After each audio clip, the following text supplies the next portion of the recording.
সুপ্রিয় বন্ধুরা, আজ জেনে নেব দেশ এবং দেশের বাইরে ইসলামের প্রচার এবং প্রসারে শেখ হাসিনার করা কিছু গুরুত্বপূর্ণ অবদান। তাহলে চলুন শুরু করা যাক আজকের এই ভিডিওটি।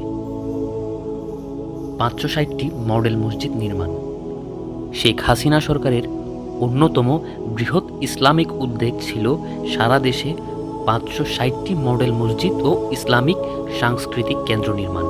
জেলা ও উপজেলা ভিত্তিক এসব মসজিদে নামাজের পাশাপাশি ইসলামিক শিক্ষা, লাইব্রেরি, ইমাম প্রশিক্ষণ ও ধর্মীয় কার্যক্রম পরিচালনার ব্যবস্থা রাখা হয়। এটি বাংলাদেশের ইতিহাসে সবচেয়ে বড় রাষ্ট্রীয় মসজিদ নির্মাণ প্রকল্পগুলোর মধ্যে একটি। কওমি মাদ্রাসার স্বীকৃতি।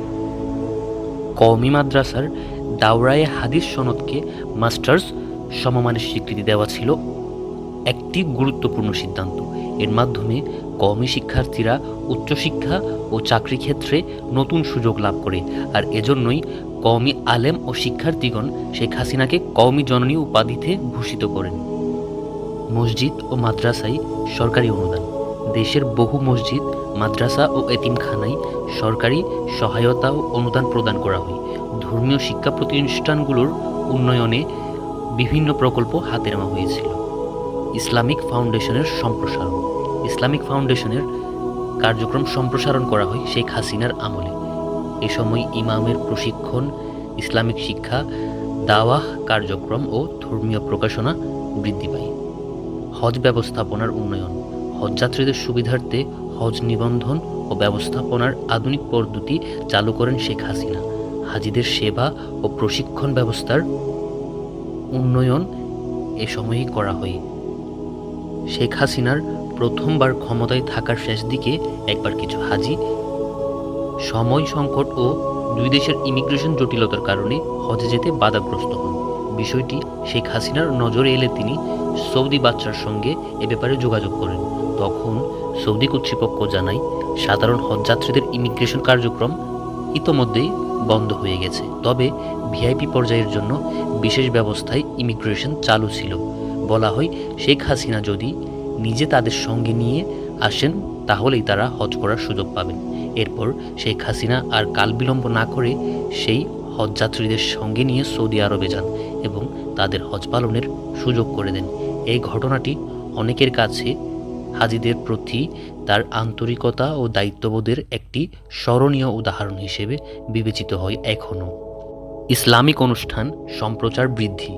বাংলাদেশ টেলিভিশন ও বেতারে কুরআন তেলাওয়াত, হামদ ও নাত এবং ইসলামিক অনুষ্ঠান সম্প্রচার বৃদ্ধি করা হয়। ইসলামী দিবস রাষ্ট্রীয়ভাবে পালন। ঈদুল ফিতর, ঈদুল আজহা, শবে বরাত, শবে কদর ও ঈদে মিলাদুন্নবীর মতো ইসলামী গুরুত্বপূর্ণ দিনগুলোকে রাষ্ট্রীয়ভাবে পালন করা হয়েছিল তার সময়, যা এখনও ধারাবাহিকভাবে বর্তমান সরকারের সময়ও চালু আছে। ইমাম মুয়াজ্জিনদের সহায়তা। মসজিদের ইমাম ও মুয়াজ্জিনদের জন্য শেখ হাসিনা সরকার ভাতা ও আর্থিক সহায়তার বিভিন্ন কর্মসূচি চালু করেছিল। সংবিধানে রাষ্ট্রধর্ম ইসলাম বহাল। বাংলাদেশের সংবিধানে রাষ্ট্রধর্ম ইসলাম বহাল রাখা হয়, যা অনেকের কাছে গুরুত্বপূর্ণ, কেননা এ সময় অনেকবার বিভিন্ন মহল থেকে রাষ্ট্রধর্ম ইসলাম বাদ দেওয়ার দাবি ওঠে, কিন্তু হাসিনা সরকার বরাবরের মতোই সংবিধানে রাষ্ট্রধর্ম ইসলাম বহাল রাখে। ফিলিস্তিনের পক্ষে দৃঢ় অবস্থান।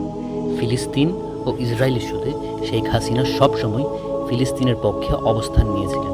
তিনি বিভিন্ন সময়ে ফিলিস্তিনের জনগণের অধিকার আদায় ও স্বাধীনতার প্রতি বাংলাদেশের সমর্থনের কথা তুলে ধরেন এবং তিনি স্পষ্টভাবে জানিয়েছিলেন স্বাধীন ও সার্বভৌম ফিলিস্তিন রাষ্ট্র যতক্ষণ না প্রতিষ্ঠিত হয় ততক্ষণ পর্যন্ত বাংলাদেশ ইসরায়েলকে রাষ্ট্র হিসেবে স্বীকৃতি দেবে না।